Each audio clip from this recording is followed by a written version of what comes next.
हम ब्याह करने वाले नहीं हैं, तो हमारा ये नजरिया है। और जो करने वाला है वो जिससे उसकी शादी हुई है उसको बीवी के रूप में भी देख सकता है, ये कोई गुनाह नहीं है। जिससे उसकी शादी हुई है, पड़ोस वाली को नहीं देखना है। अच्छा, एक और चीज मैं कहना चाहता हूँ, इस देश में बहुत सारी महिला आयोग है कि नहीं है? महिला विकास मंच भी है। पुरुष विकास मंच कब बनेगा? नहीं, पुरुष विकास मंच कब बनेगा? पुरुषों का आयोग कब बनेगा? इस मंच से मैं कहना चाहता हूँ, महिलाओं के साथ अत्याचार नहीं होना चाहिए, हमें वहां पे खड़ा होना चाहिए। मैं तो जहां भी जाता हूं वहां बिहार की बात करता हूं। क्यों? क्योंकि देश के किसी भी कोने से अगर बिहार का तुलना किया जाए तो आज वर्तमान समय में बिहार 40 साल पीछे है। जो रोटी बांट के खाता है वो कभी भूखा नहीं सोता। आप लोग ध्यान दीजिएगा, जो रोटी बांट के खाता है वो कभी भूखा नहीं सोता, और जिसे रोटी का हवस है उसका पेट कभी नहीं भरता। कि महिलाओं का स्वाभिमान का रक्षा कैसे हो?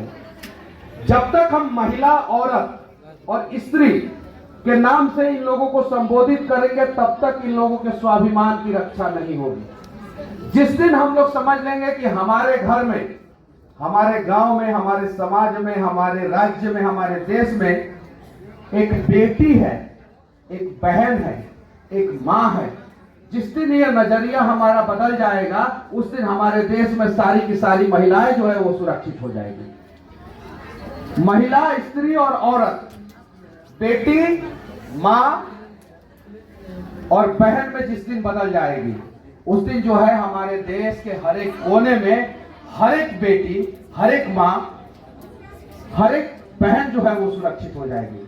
तो चलिए एक प्रयास किया जाए कि हम लोग इन लोगों को किसी भी हाल में सुरक्षित किया जाए। जब हम लोग, मैंने भी देखा, जब मैं जेल में था, एक कहानी मैं आप लोगों को बता रहा हूं, बहुत बुरा अनुभव था मेरा, महिलाओं को कैसे अपमानित किया जाता है। जब जेल की गाड़ी में 55, 60, 65, 70 लोगों को भर के लाया जाता था और हाजत में प्रोड्यूस किया जाता था, और हाजत जो कोर्ट रूम कहा जाता है वहां से फिर जेल लेके जाया जाता था, तो उसमें से 10-15 लोग इतने गंदे होते थे। सभी लोग नहीं, जेल में बंद हर एक व्यक्ति गलत नहीं है, उसमें से 75% लोग निर्दोष है, 75%। लेकिन उसमें से 10-15 इतने गंदे होते थे, इतने गंदे कि पूरा रास्ता भर महिलाओं को गाली देते जाते थे, बहनों को गाली देते जाते थे, पूरा रास्ता भर बेटियों को गाली देते जाते थे। एक बार मनु महाराज जी ने गाड़ी को रुकवा के जो है उन लोगों का बढ़िया से व्यवस्था किया था, थाना में लगा के बढ़िया से व्यवस्था किया था। अब जरा सोचिए कि जिसको मतलब कि कोर्ट ने जेल के अंदर डाला है, वो जेल के अंदर है, उसके बावजूद जो है उसको नहीं पता है कि महिलाओं को कैसे सम्मानित किया जाए, कैसे सम्मान दिया जाए। वो तो जेल की बात हो गई, जो मैंने देखा मुझे बहुत बुरा लगा, जबकि उसको रोकना चाहिए। अगर मैं रोकूं तो फिर से कल कंट्रोवर्सी होगा और लोग कहेंगे कि मनीष कश्यप को जेल डाल दिया जाए। अगर आपको रियलाइज करना है तो कोर्ट से जो गाड़ी निकलता है गांधी मैदान तक आता है, आप लोग साइड में खड़े हो जाइएगा, देखिएगा कितने गंदे गंदे गाली देते हैं कुछ लोग। वो अलग चीज है। दिल्ली की बात हुई, उत्तर प्रदेश की बात हुई, बिहार की बात हुई, पूरे देश की बात हुई। हम लोग कहां खड़े हैं? हम लोग क्यों नहीं सम्मान देते हैं? जैसे उन्होंने कहा मजहब और धर्म की वजह से जो है महिलाओं को सम्मान नहीं मिल रहा है। नहीं, ऐसा नहीं है। हमारे धर्म में महिलाओं को देवी की संज्ञा दी गई है, दी गई है कि नहीं है? तो हमारे बीच में जो महिलाएं हैं वो देवी के रूप में हैं, तो देवी की पूजा होनी चाहिए या देवी के ऊपर जो है उल्टा सीधा कमेंट होना चाहिए। फेसबुक पे भी जाके हम लोग बहुत गंदा गंदा लिख देते हैं, फेसबुक पे भी जाके, इंस्टाग्राम पे भी जाके, बहुत सारे जगहों पे। जब एक लड़का इंस्टाग्राम पे रील बनाता है तो उसके ऊपर कोई पाबंदी नहीं लगाई जाती है। एक लड़की जब रील बनाती है, एक महिला जो रील बनाती है, तो उसके ऊपर तरह तरह के कमेंट किए जाते हैं। ये गलत है।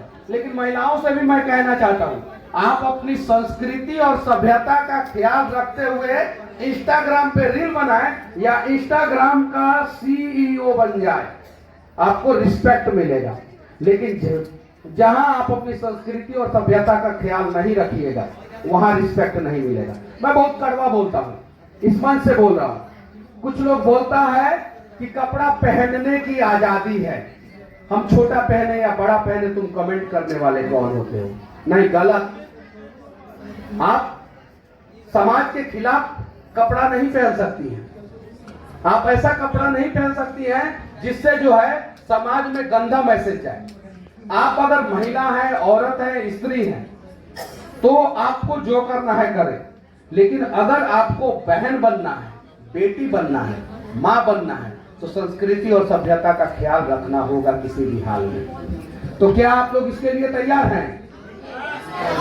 अच्छा, एक और चीज मैं कहना चाहता हूं, इस देश में बहुत सारी महिला आयोग है कि नहीं है? महिला विकास मंच भी है। पुरुष विकास मंच कब बनेगा? नहीं, पुरुष विकास मंच कब बनेगा? पुरुषों का आयोग कब बनेगा? इस मंच से मैं कहना चाहता हूं, महिलाओं के साथ अत्याचार नहीं होना चाहिए, हमें वहां पे खड़ा होना चाहिए। लेकिन दहेज उत्पीड़न के झूठे केस में ऐसे लाखों लोग हमारे देश के जेल में बंद हैं जिन्होंने गलती नहीं किया, उसके बावजूद जो है वो सलाखों के पीछे। उनका बात कौन करेगा? उनका बात कौन करेगा? गांव में क्या होता है कि जमीन के लिए लड़ाई होता है, छोटी सी लड़ाई होती है, और उस लड़ाई का अंजाम ये होता है कि कुछ लोग 376 का केस करके और जेल में डलवा देते हैं, जबकि उस लड़ाई में ना महिला रहती है, ना इस टीम का महिला रहती है, ना उस टीम का महिला रहती है। तो इस चीज को कब रोका जाएगा? जब तक इस चीज को नहीं रोका जाएगा तब तक शायद ही कोई पुरुष महिला का सम्मान करेगा। इस चीज को भी रोकना है। हम लोग कहते हैं कि पुरुषों को सुधारना है, पुरुषों को सुधारना है, पुरुष गलत होते हैं, ऐसा वैसा ऐसा। नहीं, पुरुष को भी सुधारना है, महिलाओं को भी सुधारना है। पुरुष महिलाओं का सम्मान करे और महिला पुरुष का सम्मान करे। बहुत सारी महिलाएं भी हैं जो झूठे केस में पुरुषों को फंसाती है। आप लोग जानती है कि नहीं जानती है? आप लोग जानती है कि नहीं जानती है? आप लोग जानते हैं कि नहीं जानते? अच्छा, ये बात सही है कि नहीं है? लेकिन बहुत सारे पुरुष भी हैं जो महिलाओं के ऊपर बेवजह अत्याचार करते हैं। जब बात सिर्फ और सिर्फ एक तरफ का होगा तो इंसाफ नहीं मिलेगा। जब बात जो है दोनों का होगा तो दोनों को इंसाफ मिलेगा। तो महिला पुरुषों का सम्मान करे और पुरुष महिला का सम्मान करे, तब जाके जो है हमारे देश का विकास होगा। ये देखिए, बीना दीदी जो है कितना व्यस्त है। कार्यक्रम कराना इतना आसान काम नहीं है। मैं रांची में भी गया था, बहुत सारे जगहों पे मैं जाता हूं, मैं देखता हूं, ये कार्यक्रम कराने के बावजूद जो है फोन को रिसीव करती है, फोन इनके हाथ में रहता है, और हम लोग एक छोटा सा भाषण देते हैं या कहीं रहते हैं तो हम लोग फोन रिसीव नहीं कर पाते हैं। तो ऐसी ऐसी टैलेंटेड महिला है हमारे समाज में जो बहन के रूप में है, बेटी के रूप में है, माँ के रूप में है।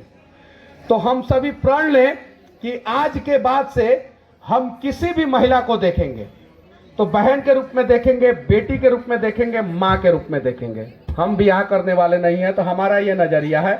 और जो करने वाला है वो जिससे उसकी शादी हुई है उसको बीवी के रूप में भी देख सकता है, ये कोई गुनाह नहीं है। जिससे उसकी शादी हुई है, पड़ोस वाली को नहीं देखना है। अब भैया बोल रही हैं तो दीदी हैं, आप दीदी हैं। मेरी तो लाखों बहनें हैं, करोड़ों बहनें हैं, लेकिन बीवी बनने के लिए कोई तैयार नहीं है। अब बताइए, जिसके ऊपर 18 केस है उसका ससुर कौन बनेगा? कोई नहीं बनेगा। कोई पिता नहीं चाहता है कि मेरी बेटी का शादी जो है, जिसके ऊपर 18 केस हुआ है, उससे मैं अपनी बेटी का शादी करूं। कोई नहीं चाहता, कोई पिता नहीं चाहता। ये सच्चाई है। समाज नहीं, हर कोई चाहता है कि भगत सिंह हमारे समाज में पैदा हो, लेकिन हमारे कोख में नहीं पैदा हो। जब यहाँ की माँ जो है भगत सिंह को कोख देना बंद कर देंगी तो हमारे समाज में भगत सिंह नहीं पैदा होंगे। आप लोग भी तैयार रहिए। एक बड़ी लड़ाई लड़नी है बिहार के लिए, बिहार के स्वाभिमान के लिए। हालांकि दूसरे राज्य से भी लोग, बहुत सारी महिलाएं हैं यहाँ हैं, मैं माफी चाहता हूं। आप लोगों का भी राज्य खूब तरक्की करे, खूब आगे जाए। मैं तो जहां भी जाता हूं वहां बिहार की बात करता हूं। क्यों? क्योंकि देश के किसी भी कोने से अगर बिहार का तुलना किया जाए तो आज वर्तमान समय में बिहार 40 साल पीछे है। जो रोटी बांट के खाता है वो कभी भूखा नहीं सोता। आप लोग ध्यान दीजिएगा, जो रोटी बांट के खाता है वो कभी भूखा नहीं सोता, और जिसे रोटी का हवस है उसका पेट कभी नहीं भरता। कभी नहीं भरता। आपने देखा होगा कि गरीब लोगों के घर जब आप लोग जाएंगे तो उनके घर पे जो भी रहेगा वो आप लोगों को बांट के खिला देंगे। लेकिन अगर अमीर के रेस्टोरेंट में चले जाएं और आप बहुत अच्छा काम करते हैं, फर्क नहीं पड़ता। मैंने रियलाइज किया है, मैं बहुत सारे छोटे छोटे स्टॉल पे गया हूं, मुझसे कभी छोटे स्टॉल वालों ने पैसा नहीं लिया, कभी नहीं। यहां तक कि बिहार और बिहार से बाहर भी नहीं लिया। लेकिन बड़े बड़े रेस्टोरेंट में कभी कोई लेके जाता है तो 1570 रुपया का बिल होता है तो 1570 ही रुपया लिया जाता है, 1565 रुपया नहीं, 5 रुपया भी वो लोग नहीं छोड़ते हैं। ये चीज है। थोड़ा सा आप लोग हट जाइए ना, पीछे भी दिखाई देगा। आप लोग भी हट जाइए ना, थोड़ा सा आप लोग हट जाइए, थोड़ा सा हट जाइए, उन लोगों को दिखाई देगा। हट जाइए। चलिए ठीक है, फिर कभी हम लोग कहीं मिलेंगे। और मैं तो मतलब कि डेवलपमेंट पे बातें अच्छा करता हूं। यहाँ पे महिलाओं के विकास की बातें जो है हमको भी आता है करना, लेकिन हमसे भी अच्छे अच्छे वक्ता जो है सामने बैठे हुए हैं, तो वो लोग आएंगे, वो लोग बातें करेंगे। और इस ठंडी के माहौल में पूरा जो है ये मतलब कि पूरा हॉल जो है वो उसका टेम्परेचर बढ़ा हुआ है, उसके पीछे सबसे बड़ा योगदान जो है आप ही लोगों का है। चलिए ठीक है, और किसी भी चीज को गलत वे में लेने की जरूरत नहीं है। कोई भी बात जो है उसको आप लोग अगर गलत लेते हैं तो उस बात का सही नजरिया भी होता है। चलिए ठीक है, फिर मिलते हैं कभी कहीं। चलिए ठीक है। क्योंकि आपने इतना एक नई सोच दी है बिहार को, तो मैं चाहती हूँ आप कुछ सम्मानित करें। इधर आ